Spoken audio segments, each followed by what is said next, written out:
GPT-4 has an estimated of 1.8 trillion parameters, and Llama 3 has 70 billion parameters. At full precision, it's 140 gigabytes of just weights. You can't fit that in your laptop. You might not fit that even in a single A100 GPU. Quantization is the technique that makes the model smaller without making them dumb. Hello everyone, welcome back to my channel. Today we will cover every major quantization format from the Math Hub. So let's get started. So let's first understand why quantization. Every parameter in a neural network is a floating point number. By default, PyTorch uses 32-bit float numbers or FP32. That's a 4 byte per parameter size.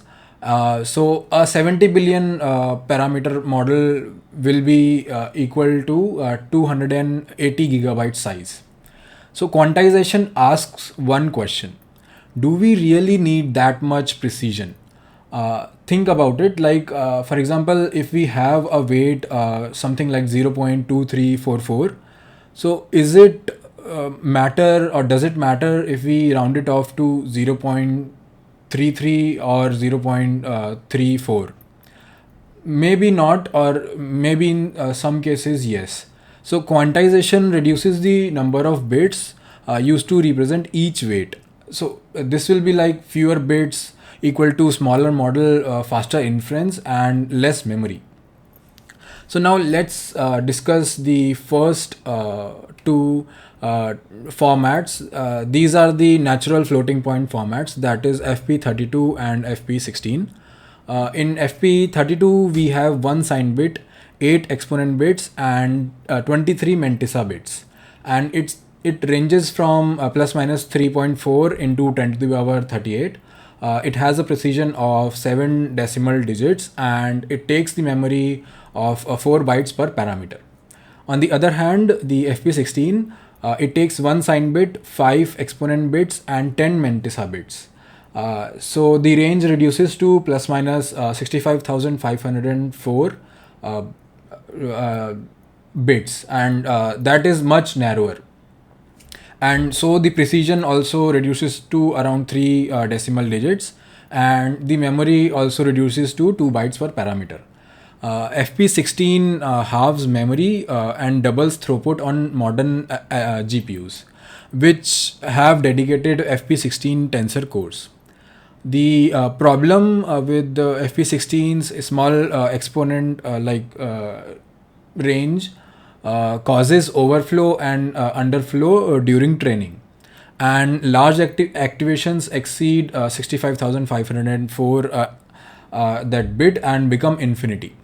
The solution to fix this problem is train in mixed precision, like keep a master FP32 copy for weight updates and compute in FP16 for speed. Next we have the better half, or BF16, which is brain float 16. Basically it was developed by Google Brain and makes a different trade-off. It has like one sign bit, 8 exponent bits same as FP32 and 7 mantissa bits, and it ranges same as FP32, like plus minus 3.4 into 10 to the power 38. And precision is around 2 decimal digits, and memory is same as FP16, that is 2 bytes per parameter.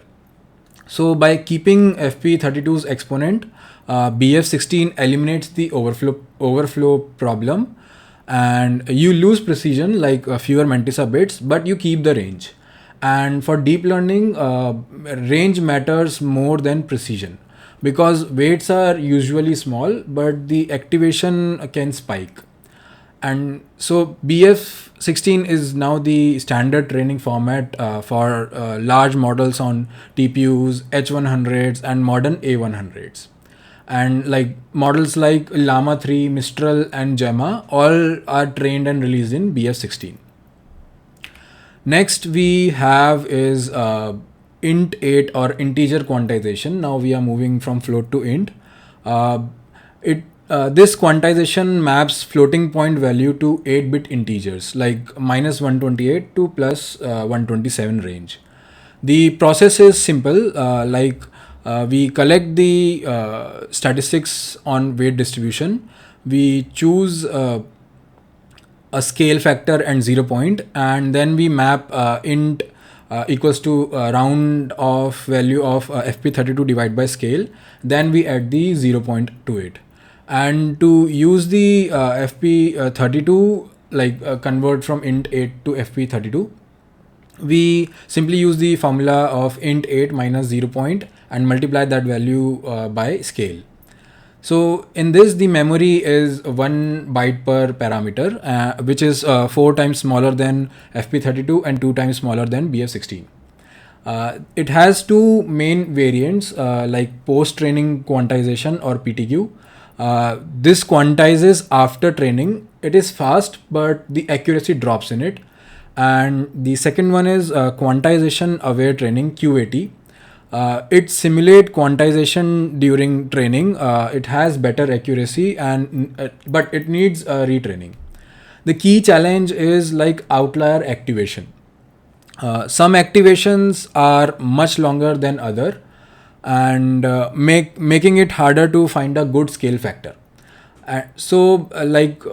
LLM.int, that function solves this by decomposing the computation. Process outlier channels in FP16, everything else in int 8. It is like a near lossless quality at int 8 speed. So moving on to the same integer one, we have next is int 4, the aggressive frontier, as it's called.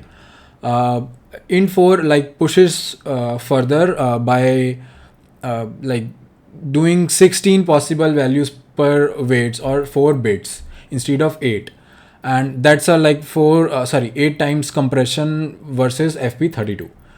So a 70 billion model in int 4 will be around 35 GB. So obviously information is lost, but surprisingly LLMs handle this better than expected, because most weights are closer to zero. Individual weight precision matters less than collective behavior, and modern techniques compensate for the loss. But naive int 4 shows significantly quality degradation. So the next two techniques are state-of-the-art solution to handle this degradation. So the first one will be GPTQ. It is a gradient post-training quantization, and it is an advancement on PTQ method that quantizes weights one by one while compensating for the quantization error. The key idea is when you quantize one weight, you adjust the remaining unquantized weight to compensate for the introduced errors. This is based on the optimal brain compression framework. It uses the Hessian matrix, which is also known as second derivative of the loss, to determine which weight to quantize and how to compensate. So the process is like this. You pass the calibration data through model. For each layer, quantize weights using Hessian guided approach, and each quantized weights error is distributed to the remaining weights. The result is it gets near FP16 quality at int 4 precision, with only a calibration dataset, no retraining needed. So GPTQ powers the widely used Auto GPTQ library and is the backbone of many 4-bit model released on Hugging Face. So the next a solution to that int 4 problem is AWQ, which makes a key observation, like not all weights are equally important. So weights that correspond to a large activation channel contributes more to the model's output. If you quantize them aggressively, the quality collapses. So AWQ approach is like you profile activation statistics across layer, which inputs channel have large magnitudes. Then you apply a pre-channel scale factor to important weights before quantization, and you scale them up so their relative precision is preserved. And you quantize to int 4 finally. So AWQ is so AWQ is faster than GPTQ and no expensive Hessian computation, and it requires less calibration data and often achieves better or equal quality. AWQ is the now preferred method for deployment scenarios, especially with VLLMs and llama.cpp.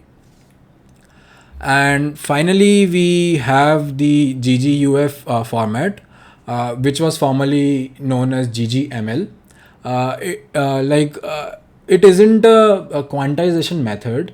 Basically, it's a file format for quantized model designed for CPU and hybrid CPU GPU inferences. It was created by Gregory Gerganov. Sorry if I'm mispronouncing the name. Who is basically the creator of llama.cpp. So GGUF supports multiple quantization levels in a single ecosystem. From Q to K, that is having around 2.5 bit to weight ratio, up to Q8, that is having 8 to bit to weight ratio. So from extreme compression to near lossless compression, it supports all these things. What makes GGUF special is like single file format, metadata, tokenizer, and weights in one file. Partial GPU offload, load some layer to GPU, rest on CPU, and cross platform, that it runs on Mac, Windows, and Linux. And finally, quantization metadata. Format stores exactly how to dequantize. This is why Llama CPP and OLlama uses GGUF. It enables running 70 billion model on a Mac Pro by simply splitting layers between RAM and VRAM. So to summarize all these techniques, while taking a reference of a 70 billion parameter model, FP32 will have weights around 280 GB. That is not practical. And FP16 and BF16 will have around 140 GB weights. That is the training standard. But moving down to int 8, it will have 70 GB parameter weights, which is lossless with LLM.int8, and int 4 with GPTQ and AWQ optimization, or that naive int 4 solution. It has 35 GB of near lossless with GPTQ and AWQ techniques. And finally, GGUF will have around 38 GB. That is practical for on consumer hardware like your laptop or any edge devices. So among these, what you have to choose and how you should decide what quantization technique you should apply. The rule of thumb will be use BF16 for training, and GPTQ and AWQ for GPU serving, and GGUF for local CPU inferences. In the next video, we will discuss the speculative decoding, how Draft, Target, Ngram, Eagle, and Medusa let you generate tokens faster than the model can think. Thanks for watching. See you next time.